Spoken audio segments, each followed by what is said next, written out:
Movie के पहले scene में हमला 1994 की घटना तमिलनाडु राज्य में स्थित केंद्रीय जेल कद्दलूर में दिखाया जाते, जहां कैदी मन की रिहाई होवत रही थे। मगर ओकर खड़े पुलिस कैदी मन ला जाति के आधार पर रिहा करत रहे थे और बाकी मन ला साइड में खड़ा कर देते। साइड में खड़े कैदी मन के जाति कुरुवा, इरुला और ओटर्स होते। ये मन तमिलनाडु राज्य के मूल आदिवासी हरे और ये जाति के मन ला सामाजिक भेदभाव, मानसिक उत्पीड़न और बड़े जाति के लोगों के द्वारा दुर्व्यवहार का सामना करे ला पड़ते। ये लोग मन ला अभी अभी झूठे केस से रिहा करे रहे थे, मगर पुलिस मन अपन प्रमोशन के लिए ये कैदी मन ला फिर से झूठे केस में पकड़ लेते। ये सीन उस समय के पुलिस के बर्बरता दिखाते, जो बड़े जाति के लोग राजनेता के दबाव और अपन फायदा पर कुछ भी बेहिजक करत रही से।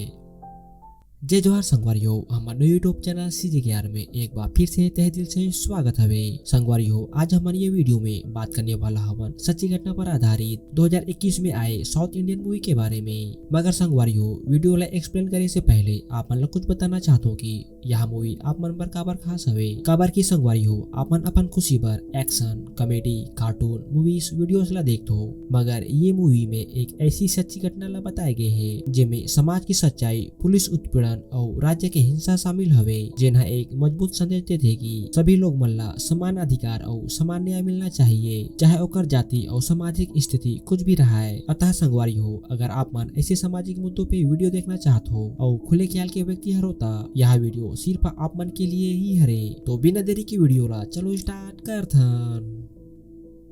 फिर हमन ला कोन्नामलाई, विल्लुपुरम डिस्ट्रिक्ट, तमिलनाडु में ये मूवी के मुख्य किरदार राजा कन्नू ला दिखाए जाते, जिन्हा पूरा समूह में मिलके चूहा पकड़त रहे थे। और यह समूह में राजा कन्नू की पत्नी सेंगनी, बेटी हाली, भाई इरुडप्पन, बहन पंचायमल और मोसकुटेला दिखाए जाते। ये मन भी इरुला आदिवासी हरे, जो कि सांप पकड़ने में महारत और जड़ी बूटियों के बारे में काफी ज्यादा जानकार होते। और यह मन भी सामाजिक भेदभाव, मानसिक उत्पीड़न, बड़े जाति के द्वारा बर्बरता, गरीबी, शिक्षा और स्वास्थ्य की कमी से जूझत रहे थे।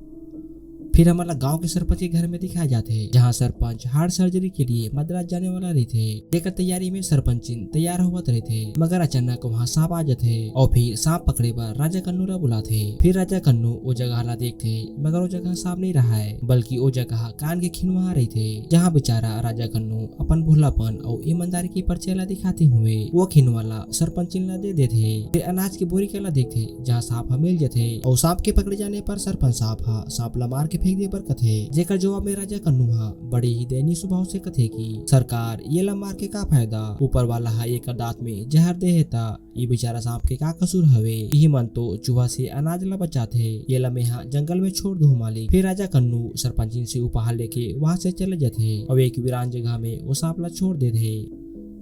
राजा कन्नू के परिवार में अब 3 के जगह 4 सदस्य होने वाला रहे थे, जो सांप पकड़ने और जड़ी बूटी से ओकर परिवार के गुजर बसर नहीं हो सके। एक सती राजा कन्नू परिवार के बेहतर परिवरिश के लिए पुराना मालिक के पास ईटा भट्टी में काम करे पर चले जाते।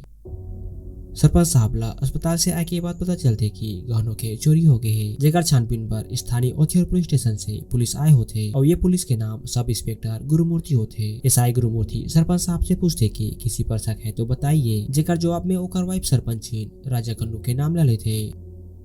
मगर कुछ दिनों बाद भी पुलिस के द्वारा चोरी के गहनों के बारे में कुछ भी पता नहीं चले, जेकर सती सरपंच साहब सीधा पुलिस थाना में एसआई गुरुमूर्ति से मिलते और कुछ समय सीधा सुपरिटेंडेंट ऑफ पुलिस से शिकायत करे की बात करते। और ये दबाव में एसआई गुरुमूर्ति रात में ही कोन्नामलाई गांव सेंगनी के यहाँ छानबीन के लिए आ जाते। फिर सेंगनी के घर में पुलिस मन तोड़फोड़ और मारपीट करते। इस बीच कांस्टेबल किरवाकरण बेचारी सेंगनी के पैसा ला चुरा लेते और रात में ही वो जेल ले गए लागते। फिर हमन चेन्नई हाईकोर्ट के पास वकील मन के द्वारा धरना प्रदर्शन ला देखथन और मूवी के मुख्य दूसरा किरदार एडवोकेट चंद्रू ला दिखाए जाते, जिन्हा पुलिस के द्वारा वकील पर किए गए अत्याचार, गुंडागर्दी और तानाशाही के लिए धरना प्रदर्शन ला ऑर्गेनाइज करे होते। वकील मन के कहना होते कि जब तक पुलिस की गिरफ्तारी नहीं हुई तब तक हमन हाईकोर्ट में कोई भी सुनवाई नहीं करन, चाहे उसके लिए भूख हड़ताल ही क्यों न करना पड़े। तभी अचानक एडवोकेट चंद्रू ला अपन आदिवासी क्लाइंट पर नजर पड़ते, जेकर राजकोट में सुनवाई हवे। संगवारी हो, ये वही आदिवासी हरे जो मूवी के पहले सीन में पुलिस मन करा अपन बेटा के रिहाई के लिए हाथ पांव जोड़त रहे थे और अपन द्वारा ऑर्गेनाइज किए गए हड़ताल का उल्लंघन करते हुए एडवोकेट चंद्रू कोर्ट में सीधा केस लड़े पर चले जाते। फिर एडवोकेट चंद्रू कोर्ट में कथे की माय लॉर्ड डीजीपी का ऑर्डर ही से कि सिर्फ उन पुलिस मन ला ही प्रमोशन मिली जेकर कोई पेंडिंग केस नहीं हवे। तब पुलिस मन अपन प्रमोशन के लिए उन हजारों मासूम मन ला झूठे केस में फंसा देते माय लॉर्ड और इन मुजरिमों में कालियप्पन के बेटा कोलांजी भी शामिल हवे। फिर एडवोकेट चंद्रुहा एडवोकेट पीपी ला कोलांजी के एफआईआर ला पढ़े पर बोलते जिसमें लिखे होते कि कोलांजी ला 20 अक्टूबर दोपहर 2 बजे पुलिस मन एक दारू भट्टी से गिरफ्तार करे रही से। अगर माय लॉर्ड ये कड्डलूर जेल के एग्जिट कॉपी हरे तो ये में लिखे हवे कि कोलांजी ला शाम के 4 बजे कड्डलूर जेल से रिहा करे रही से। तब माय लॉर्ड ये कहीं सोच सकते कि मुजरिम 4 बजे जेल से छूटे ही नहीं है और दोपहर 2 बजे गिरफ्तार हो जाते। इस तरह से एडवोकेट चंद्रू ये केस ला जीत जाते और कोलांजी के साथ झूठे केस में फंसे 11 और तमिलनाडु राज्य में फंसे 7000 मासूम मुजरिम मन पर बेल की रिहाई के लिए मांग करते। ओकर बाद एडवोकेट चंद्रू मजदूरों पर हो रहे अत्याचार के लिए फिर से धरना प्रदर्शन करत रहे थे। तभी ओकर मुलाकात सिंघनी और मैडम मैत्रा से होते। फिर घर में एडवोकेट चंद्रू सिंघनी से सच सच और सारी घटना ला बताबर बोलते जो ओकर साथ घटित हो रही से। फिर सिंघनी बताला लागते। फिर फ्लैशबैक में चले जाते जहाँ पुलिस मन सिंघनी ला पकड़ के सीधा राजा कन्नू के भाई इरुटप्पन ला पकड़े पर राइस मिल में चले जाते। वहाँ भी ओकर साथ तोड़फोड़ और मारपीट करते। रात में ही ओला भी जेल में लेके बंद करते थे। ओकर बाद पुलिस मन राजा कन्नू जहाँ काम करते वहाँ भी जाके छानबीन करते मगर राजा कन्नू वहाँ नहीं रहा है। ओकर बाद एसपी साहब एसआई गुरुमूर्ति के पास कॉल कर सरपंच साहब के केस के बारे में पूछते और धमकी देते हुए केस ला जल्दी सुलझाए बर कथे। और ये टेंशन में एसआई गुरुमूर्ति जेल में बंद सिंघनी इरुटप्पन और बाकी लोग मन के खूब पिटाई करते मगर वो बेचारा मन ला राजा कन्नू कहाँ है ओकर बारे में कुछ भी पता नहीं रहा है। फिर एसआई गुरुमूर्ति राजा कन्नू की बहन पंचायत मन ला भी पकड़ के लाए बर बोलते जहाँ पुलिस मन वहू ला भी खूब मारते पीटते और ओकर घर के तोड़फोड़ कर देते। और ये साले कांस्टेबल किरवाकरण की आदत नहीं जाए यह बेचारी पंचायत की भी पैसा ला चुरा लेते और पंचायत के साथ साथ मोसकुटेला भी जेल में बंद कर देते।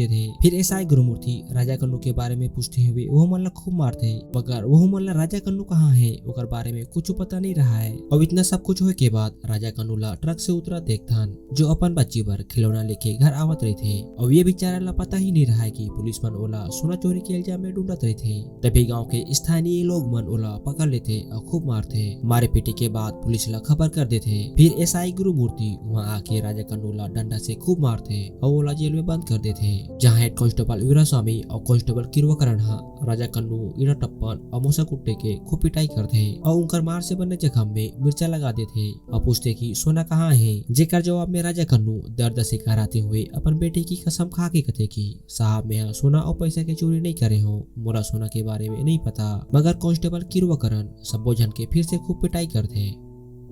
अब ये सब सुन के एडवोकेट चंद्रू पुलिस के प्रति और भी ज्यादा हिंसक हो जाते।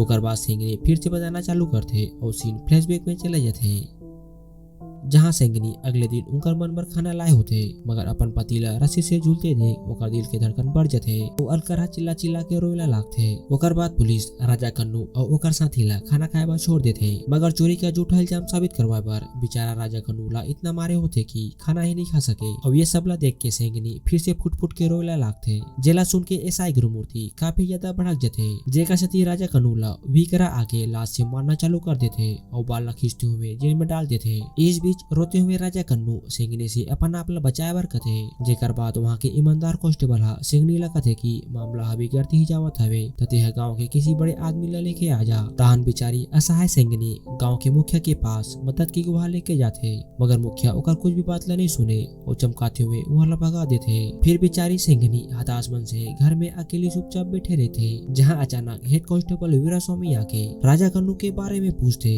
और धमकी देते कि तीनों जन जेल से फरार हो गए आते ही बता देना। मगर सिंघनी ला विश्वास ही नहीं होए कि ओकर पतिया जेल से भागा जाही। और ये शंका में ओहा बड़ी रात में ही अकेली जेल में चले जाते और अपन आदमी राजा कन्नू के बारे में पूछते मगर हेड कांस्टेबल वीरास्वामी धमकी देके वहाँ ला भगा देते। फिर मैडम मैत्रा सिंघनी ला लेके आंदोलनकारियों के पास जाते और अपन समस्या ला बताते और वह आंदोलनकारी एसपी के पास जाके जल्द से जल्द कोई एक्शन लेबर बोलते। फिर एसपी साहब इंस्पेक्टर वासिम ला सिंघनी का एफआईआर दर्ज कर तुरंत छानबीन करे पर बोलते। इस बीच सिंघनिया वो तीनों जल्ला ढूंढने के खूब प्रयास करते। वह ईटा भट्टी, राइस मिल और दूसरा अन्य जगह भी जाते मगर ओमन नहीं मिले। फिर कुछ दिन बाद एसपी साहबा आंदोलनकारी नेता मैडम महिंद्रा और सिंघनीला सबूत देते जिनमें राजा कन्नू, इरडप्पन और मोसकुटेला पूछताछ के लिए लाए होते। जिनमन 4 जून 1995 के रात तकरीबन 10:55 पर पुलिस वाला मन के आँखी में धूल झोंक के फरार हो जाते और फरार होने के बाद हेड कांस्टेबल वीरा स्वामी एसआई गुरुमूर्ति ला जानकारी भी देते। फिर पुलिस के द्वारा सर्च अभियान भी चलाते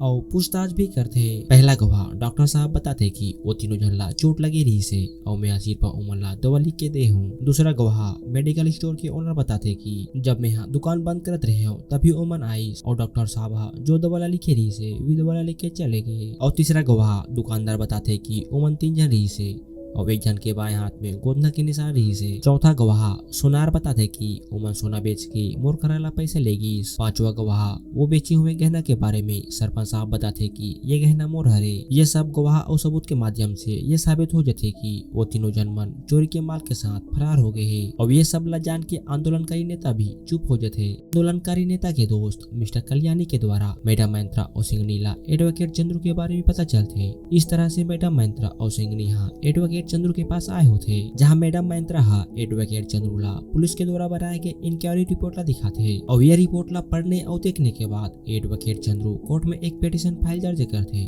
हेबास कॉर्पस नाम से। संगवारी हो हेबास कॉर्पस का मतलब हिंदी में बंदी प्रत्यक्षीकरण होते जेकर मतलब अगर पुलिस वाला मन गैर कानूनी ढंग से किसी व्यक्ति ला बंदी बनाए हवे तब वो व्यक्ति ला सशरीर कोर्ट में पेश करना होते इस हेबास कॉर्पस के माध्यम से। ऐसा मामला में अगर गिरफ्तारी अवैध होते था कोर्ट उन पुलिस पर कार्रवाई करने के साथ ही पीड़ित व्यक्ति ला हर्जाना दे के आदेश भी दे सकते हैं। संगवारी हो पुलिस के द्वारा बनाए गए रिपोर्ट काफी ज्यादा स्ट्रॉन्ग होते और ये केस ला एडवोकेट चंद्रू सिर्फ सच के आधार पर लड़ने वाला होते और ये केस सिर्फ उन पुलिस के लिए ही नहीं बल्कि पूरे पुलिस सिस्टम और सरकार के खिलाफ होते। जब इस तरह के केस राज्य में आते तब अपोजिशन पार्टी ओकर समर्थन करते, आंदोलन करते और सरकार से जवाब मांगते। ये समस्या से बचे पर सरकार ऐसा केस ला दबाए के प्रयास करते। यही कारण से ये केस और भी ज्यादा कठिन हो जाते।